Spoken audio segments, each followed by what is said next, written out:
In a significant escalation of diplomatic tensions, India has ordered the expulsion of 6 Canadian diplomats and announced the withdrawal of its High Commissioner to Canada along with other targeted diplomats. This development marks a major downturn in relations that had already begun to sour over the recent months.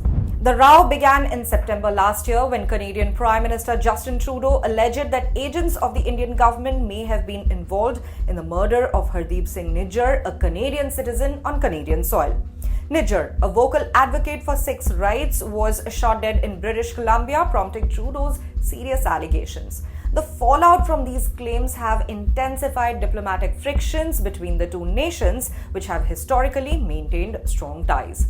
As India has been actively seeking to expand its trade relations globally, the recent diplomatic spat raises concerns about stalled negotiations for a free trade agreement, that's an FTA, with Canada. Prior to these tensions, India was engaged in discussions to enhance bilateral trade, but the latest developments suggest that the FTA may now be off the table.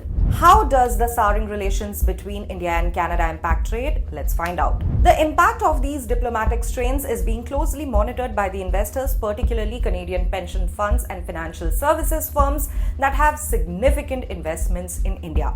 According to the National Investment Promotion and Facilitation Agency, that is Invest India, Canada ranks as the 18th largest foreign investor in India with a cumulative investment totaling approximately $3.31 billion from 2022 to 2023.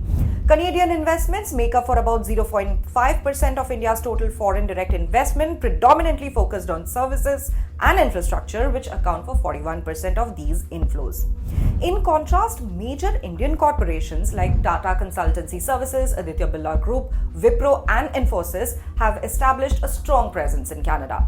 The Canada Pension Plan Investment Board, that is a CPPIB, has invested around $14.8 billion in Indian firms across various sectors, including notable stakes in Kotak Mahindra Bank, Paytm and Zomato. Another significant player, that is the Caisse de dépôt et placement du Québec, that is a CDPQ, had invested approximately $6 billion in India by the end of 2022. Remittances from Canada are also a vital economic component for India. In 2023, India received an estimated $125 billion in remittances globally, with Canada ranking among the top 10 sources according to the World Bank.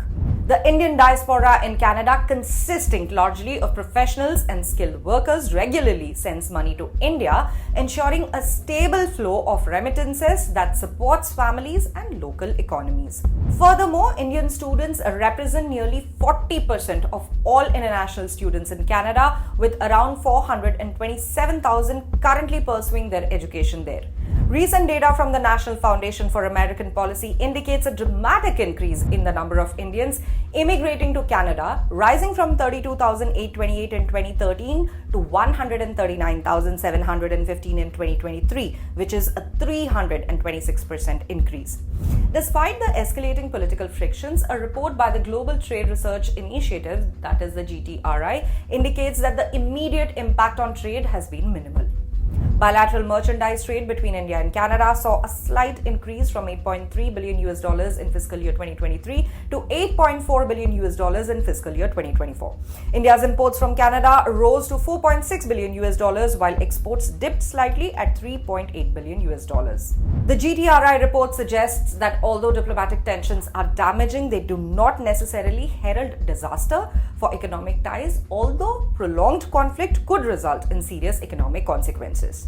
As the situation continues to evolve, both nations will be observing potential repercussions on their economic and diplomatic relations. The international community will also be watching closely to see how this diplomatic crisis unfolds and its impact on global trade dynamics.